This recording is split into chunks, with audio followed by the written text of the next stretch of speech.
Geography by MP sir channel में आपका हार्दिक स्वागत है। अपने भारत के अपवा तंत्र के बारे में बात कर रहे थे और भारत के अपवा तंत्र में अपना यानी जो प्रायद्वीपीय भारत है उसकी नदियां लगभग हो चुकी थी, जिसमें से अपने जो बंगाल की खाड़ी में जल विसर्जित करने वाली नदियों के बारे में चर्चा कर चुके थे। अब उनके क्रम के बारे में अपने थोड़ा देखेंगे कि इसका क्रम किस प्रकार से है। तो भारत के जो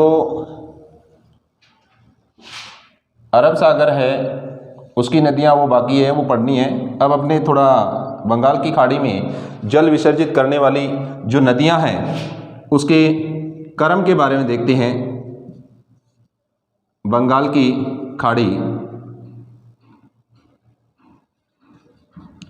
खाड़ी में जल विसर्जित करने वाली नदियां हैं उनकी यानी क्रम के बारे में।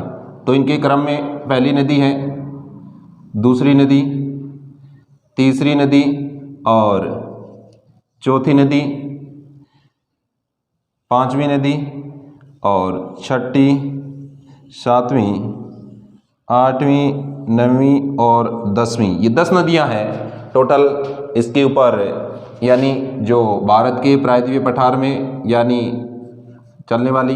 और इनका जो प्रभाव क्षेत्र की बात करें और इनका जो जल विसर्जन की बात करें तो ये जल विसर्जन करती है यानी बंगाल की खाड़ी में, और बंगाल की खाड़ी में ये अपना डेल्टा बनाती है। तो ये अपने जो रह गया था बाकी हमने अधिकतम पढ़ लिया था। तो पहली नदी की बात करें तो स्वर्ण रेखा नदी है, ये स्वर्ण रेखा नदी है, ये जो पहली है। दूसरी है यानी ब्राह्मणी नदी, और तीसरी नदी है महानदी, और चौथी नदी अपनी गोदावरी नदी है। उसको यानी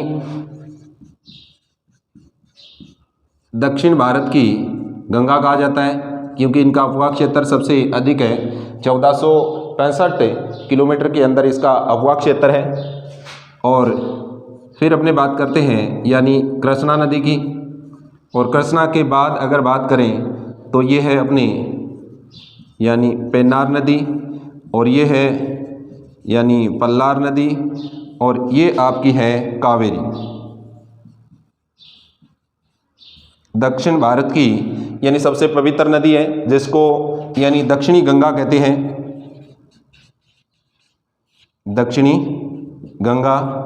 और ये 2 मानसूनों से वर्षा ग्रहण करती है।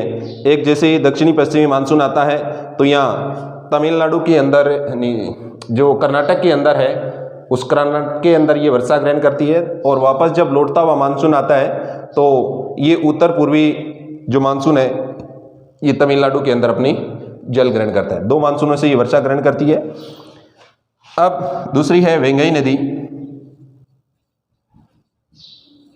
नदी, और अंतिम अपनी है यानी ताम्रपर्णी नदी। वेंगई नदी और ताम्रपर्णी नदी की बात करें अपनी, तो जो वेंगई नदी है उस वेंगई नदी में यानी देखिए अपने, तो सबसे महत्वपूर्ण बात इसकी यही है कि ये वारसानंद की पहाड़ियों से निकलती है। वेंगई नदी ये वारसानंद की पहाड़ियों से निकलती है, और पहाड़ियों से निकलने के बाद में ये तमिलनाडु में बहती है। इसकी एक विशेषता ये है कि यहाँ इसके किनारे पर एक यानी मदुरई शहर बसा है, और मदुरई शहर की विशेषता ये है कि यहाँ एक यानी मीनाक्षी माता का मंदिर है, वो प्रसिद्ध है। तो ये मीनाक्षी माता का मंदिर भी वेंगई नदी के किनारे स्थित है, मदुरई में है। दूसरा अगर बात करें अपनी ताम्रपर्णी नदी है, उस ताम्रपर्णी नदी के ऊपर एक परियोजना स्थापित है जिसका नाम है यानी पापनासम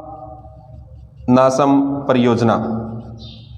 ये पापनासम परियोजना है, ये है क्योंकि कोई भी यानी परियोजना है जो ताम्रपर्णी नदी है, पापनासम, ये पापों को हरने वाली यानी परियोजना है। जो भी दुखी या पापी इस परियोजना में जाकर के स्नान करता है तो उसके पाप धुल जाते हैं। शायद ऐसा नहीं है, ये धारणा। तो ये अपने प्रायद्वीपीय भारत की यानी पूर्व में बंगाल की खाड़ी में जल विसर्जित करने वाली नदियां हैं वो कंप्लीट होती है। स्वर्णरेखा नदी, ब्राह्मणी, महानदी, गोदावरी, कृष्णा और पेन्नार, पल्लार, कावेरी, वेंगई और ताम्रपर्णी नदी, ये इतनी जो प्रमुख नदियां हैं वो कंप्लीट होती है। अब अपने देखते हैं कि दक्षिणी भारत की जो अरब सागर में जल विसर्जित करती है वो नदियां। तो जय हिंद, जय भारत।